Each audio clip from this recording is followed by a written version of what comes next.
Step into value zone hyper mart బటాన్చెరు. ఇప్పుడు దేవుడు అనుకున్న దానికన్నా ఎక్కువ ఇచ్చాడు ఒక రకంగా చెప్పాలంటే. మీరు చెప్పే లైఫ్ స్టైల్కి ఇప్పుడు లైఫ్ స్టైల్కి నేను చెప్తున్నాను. మనం అనుకుంటే మన దాంట్లో నుంచి తీసి పెడతా ఉండొచ్చు, వచ్చే ఇన్కంలోనో ఇంట్రెస్ట్లో రకరకాలుగా. అలాంటిది ఒక మాట నేను విన్నాను మీరు మాట్లాడే మాటల్లోనే.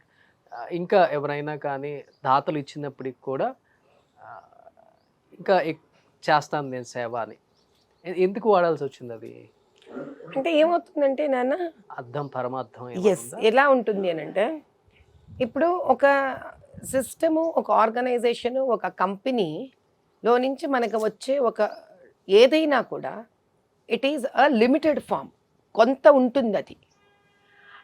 కానీ మనం అనంత కోటి మందికి సేవ చెయ్యాలి అని అంటే అనంత కోటి మందికి చేసేంత స్థాయిలో అన్న వ్యాపారం వెళ్ళిపోవాలి. ఒక వ్యక్తి కష్టార్జితం మీద అందరికీ చేసేయగలిగితే, ఇప్పుడు అంబానీ డబ్బుల మీద దేశమంతా రన్ అవ్వాలిగా మరి చారిటీ, అవునా కదా? చారిటీ అనేది ఒక వ్యక్తి కొంత పాళ్ళు. ఇప్పుడు 1008 డెలివరీస్ డిక్లేర్ చేశాను, కానీ అక్కడ నేను డిక్లేర్ చేసినప్పుడు అవసరార్థం ఉన్న వాళ్ళు డెలివరీ కోసం రారు. ఒక్కసారి అమ్మా మీరు ఇది చేస్తామన్నారు, ఎందుకు చేసే మనసు ఈవిడ దగ్గర ఉంది అని తెలుసుకొని డెలివరీ వాళ్ళే వస్తారా? రారు. ఇంకో అవసరం ఉన్న వాళ్ళు వస్తారు. అలా నాకు క్యాన్సర్ అవసరం వాళ్ళు కూడా వచ్చారు. బయట వాళ్ళు అన్ని చోట్ల కనుక్కొనేస్తే 6 లక్షలు అన్నారు. మరి మా దగ్గర మేము ఏం చేస్తాం, ట్రస్ట్ కొంత డబ్బులు వేసుకొని విరించి కొంచెం ముందుకు వెళితే హాస్పిటల్ నుంచి ఒక సహకారం దొరికితే వాళ్ళు 1 లక్ష రూపాయలు వేసుకున్నారు. 5.5 లక్షలు ఎక్కడా? వాళ్ళు 1 లక్ష రూపాయలు వాళ్ళు వేసుకోవడం ఎక్కడ? అదే మాకు దాతలు ఉన్నారనుకోండి, ఈ లక్షల్లా వాళ్ళకి ఇంకో 50,000 అని చేసి, దాతలు ఉంటే దాతల దగ్గర నుంచి ఒక 50,000 ఇది పక్కన పెట్టండి. పోనీ ఇది కూడా కాదు, ఇంకో రకం చెప్తాను. ఇప్పుడు మేము చాలామందికి ఏం చేస్తాము, ఒక ఉద్యోగ సదుపాయం కల్పించే లోపల ఒక నెల రోజుల రేషన్ ఇస్తుంటాను. అంటే ఈ 30 days ఆ ఇంట్లో భోజనం జరుగుతూ ఉంటే ఒక ఫస్ట్ పీస్ ఆఫ్ మైండ్ వస్తుంది ఆ ఇంటికి. ఆ తర్వాత ఆ స్త్రీకి కుట్లు నేర్పించడమో, కుట్టు మిషన్ మీద ఒక చిన్న 2-3 కుట్లు వేయగలిగితే కూడా బ్యాగులు కుట్టించడమో ఏదో ప్రయత్నం చేస్తుంటాను. నేను ఎంతమందికని నేను రేషన్ సప్లై చేయగలను? ఇప్పటికో 2,000 మందికి చేస్తూనే ఉన్నా. ఏదో ఒక చోట మా సంపాదన ఒక చోట ఆగిపోతుంది కదా నాన్న.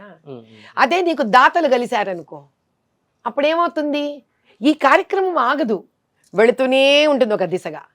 దాతలు ఏ విధంగా, ఇంకో దాతలు ఫర్ ఎగ్జాంపుల్ ఇప్పుడు మేము బండ్లు తిరుగుతూ ఉంటాము, నేనేమో డబ్బు రూపాయి కూడా లేదు, అమ్మ ఈ వారం రోజులు మీ బండికి మేము పెట్రోల్ కొట్టించొచ్చా? నేను తిరగడానికి ఏముండదు అక్కడ, కానీ సప్లైకి వెళుతుంటాయి ఇవి. రేషన్ ఇంటింటికో లేకపోతే ఒక చోట కూర్చున్న వాళ్లకు, ఆడవాళ్ళందరినీ ఏకత్రితం చేసి.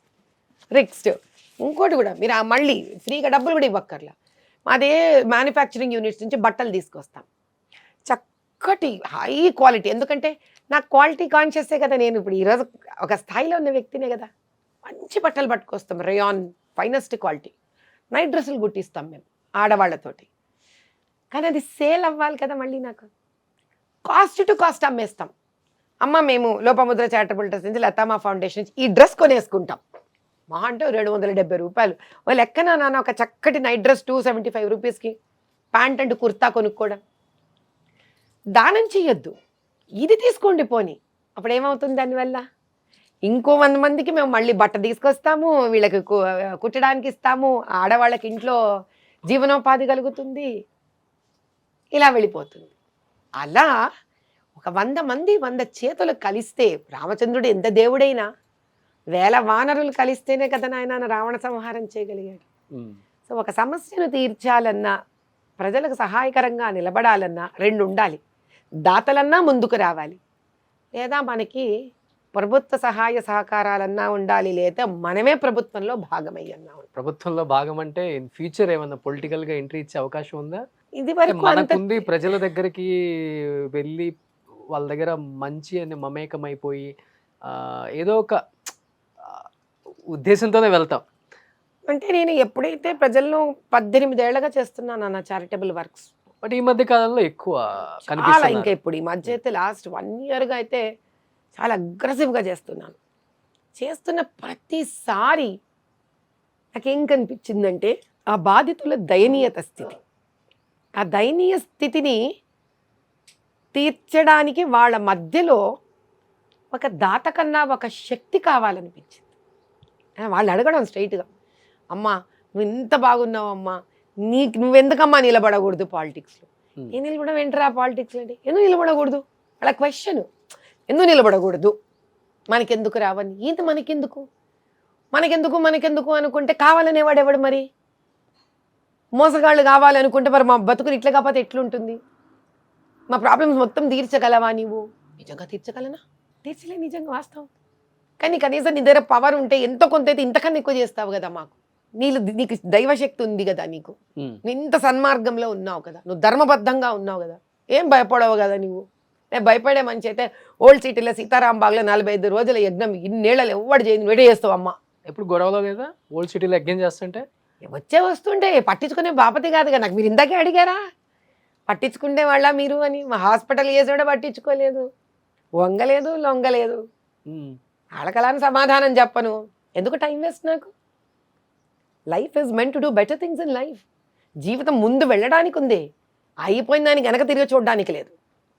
దాని నుంచి అనుభవం తెచ్చుకోవాలి తప్ప దాంతో నేను ఘర్షపడను, గొడవపడను. అది వేస్ట్ ఆఫ్ టైం నా ఉద్దేశం. నేర్చుకుంటా దాని నుంచి.